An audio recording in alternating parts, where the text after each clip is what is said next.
Imagine shutting down your computer and knowing, with absolute certainty, that it forgets you ever touched it. No history, no cookies, no trace.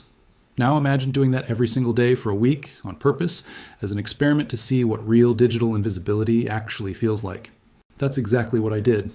And by the end of it, I wasn't scared of the operating system I was using. I was scared of everything I'd been using before it.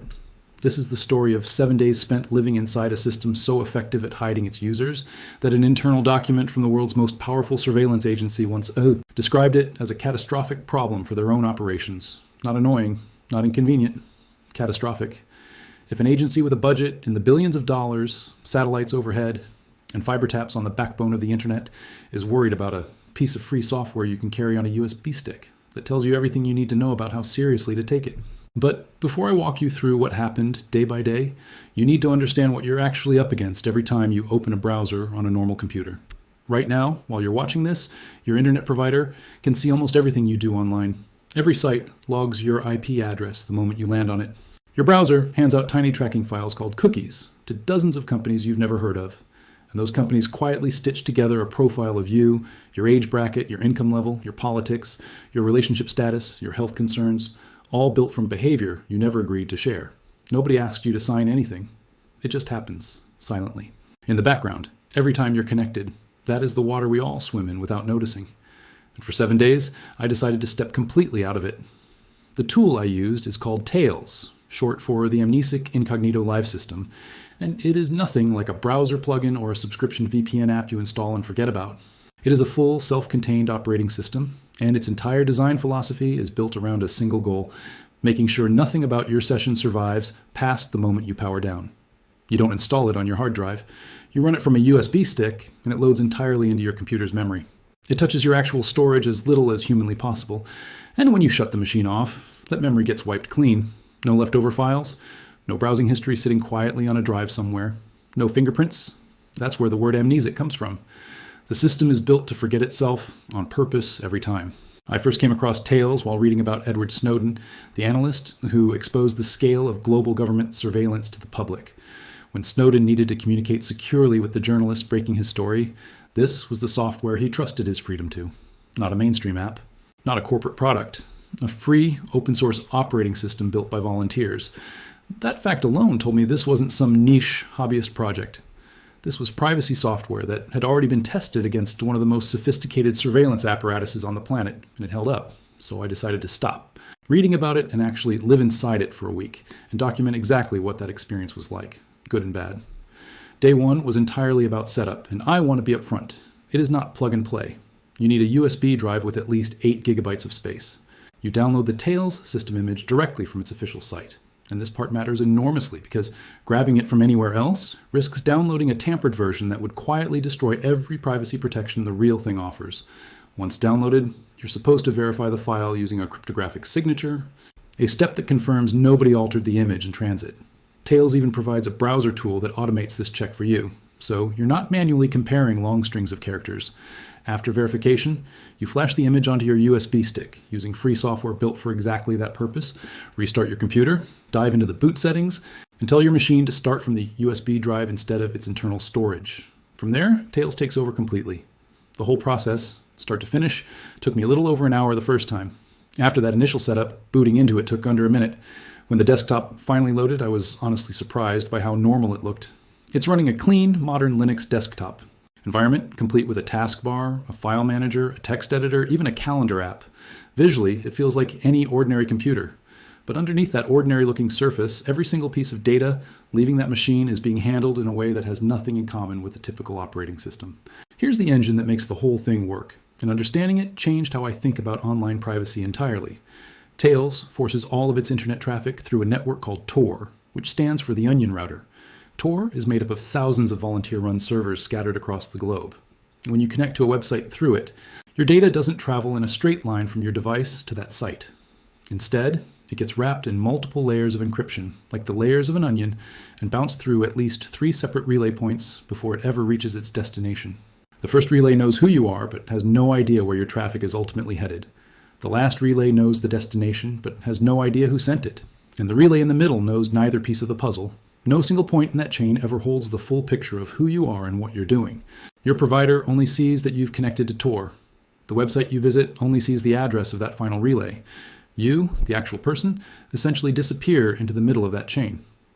What makes Tails more airtight than simply installing a Tor-enabled browser on your everyday computer is that it doesn't just protect your browser traffic, it protects everything. Every application, every background process, every software update on the system is forced through that same encrypted route. If any program tries to sneak around it and connect directly to the internet, Tails blocks the attempt automatically. On a regular computer, even with a privacy-focused browser open, other background apps, your email client, your cloud backup software, chat apps sitting in your system tray, can still be quietly phoning home over a direct, unprotected connection, potentially exposing your real location without you ever noticing. On Tails, that simply cannot happen. The entire operating system is locked down at the network level. By day 2, I was ready to actually use it for real tasks instead of just poking around. Email was the first real test. Tails comes with an email client already configured to route through Tor, so I set up a fresh, privacy-focused email account specifically for the week. Sending and receiving worked without a hitch, though everything felt a touch slower than I was used to, simply because every message was taking the long way around through several encrypted relays instead of a direct connection. Browsing worked similarly well. My speed tests landed somewhere between 10 and 50 megabits per second, which is more than enough for reading, research, and using most web apps comfortably. Video streaming, on the other hand, took a noticeable hit, and I wouldn't recommend trying to binge anything through it. Text-based browsing, though, felt completely normal. What I couldn't do, and this turned out to be one of the most important lessons of the whole week, was log into any of my existing personal accounts and expect to stay anonymous. The instant you sign into an account tied to your real identity, whether that's a mainstream email provider or a social platform, you've just told that company exactly who's sitting behind the keyboard. Tails can encrypt your traffic and hide your location, but it cannot stop you from voluntarily handing over your identity. This is the single biggest reason people using powerful privacy tools still end up exposed. It's rarely a flaw in the software. It's almost always a human habit slipping through, a moment of convenience where someone logs into a familiar account out of muscle memory and unravels everything the technology was protecting. Day 3 introduced me to one of the cleverest parts of the whole system: persistent storage. Here's the puzzle an amnesiac operating system creates for itself. If it wipes everything clean on every shutdown, how do you keep anything at all? Your saved passwords, your documents, your settings, from one session to the next?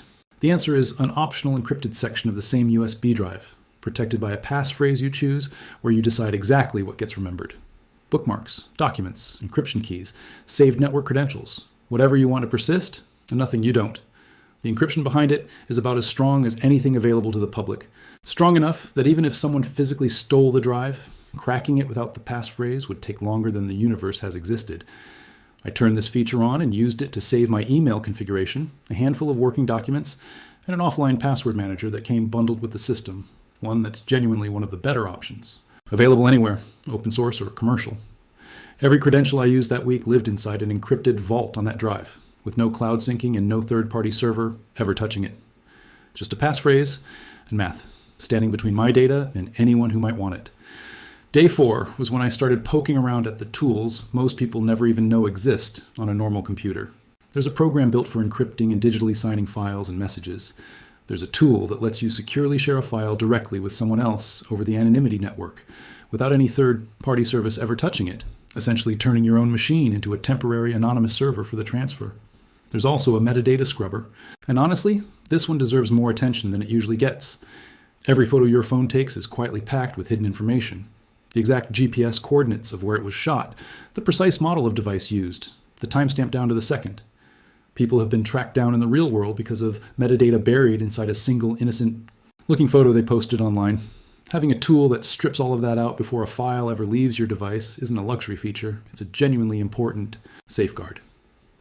Most people don't even know they're missing.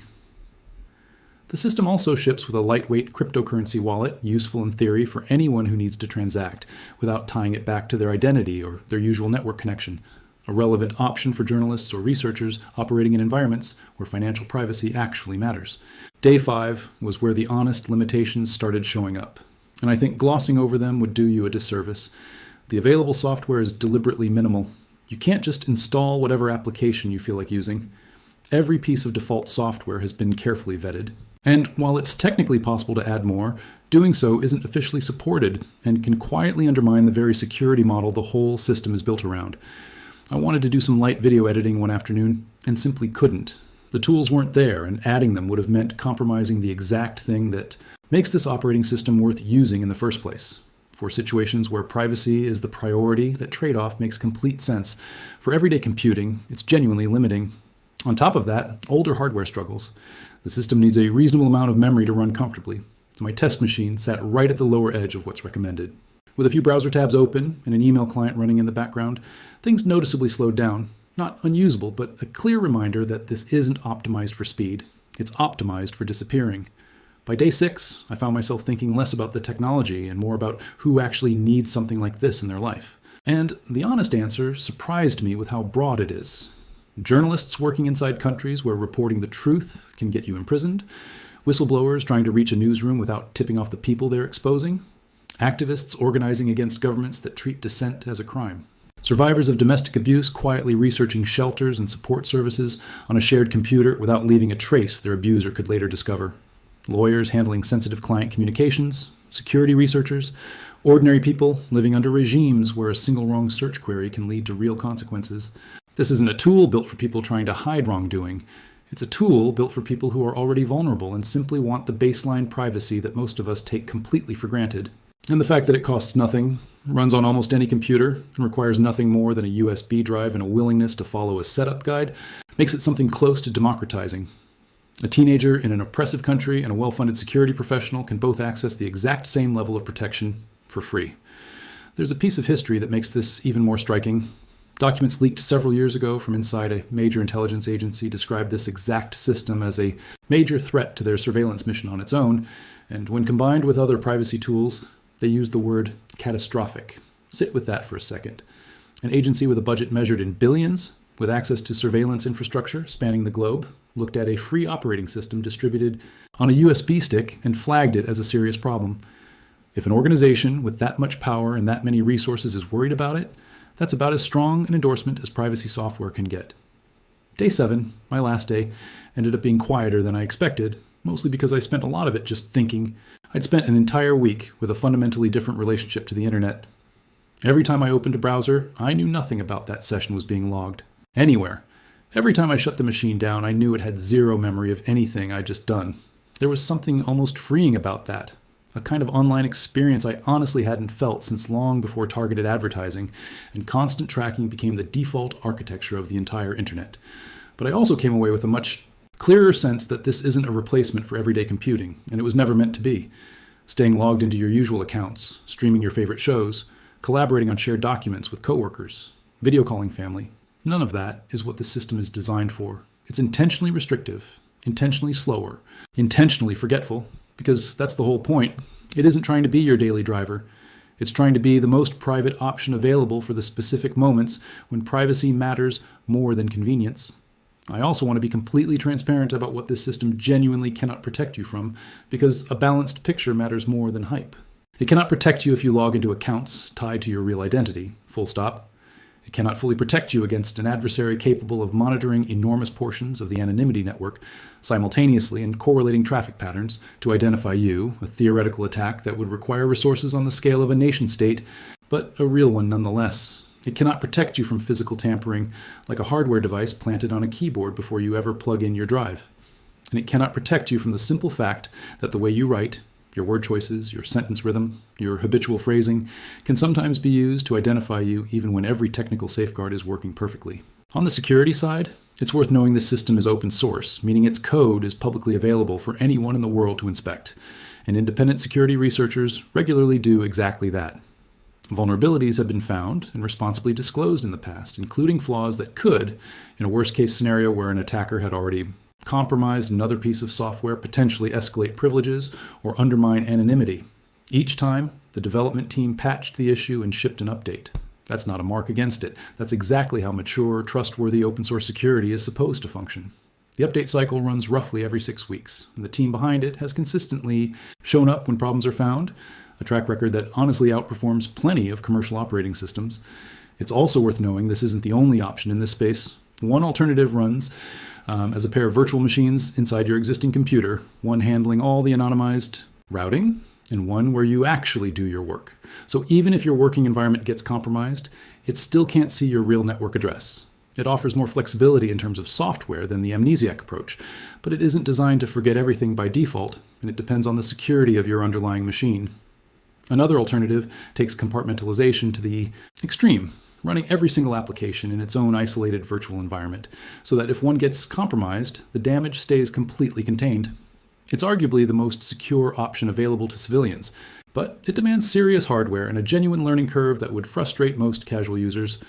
Interestingly, Snowden himself eventually moved toward that more compartmentalized approach for his daily work after relying on the amnesic system for his initial, highest-stakes communications.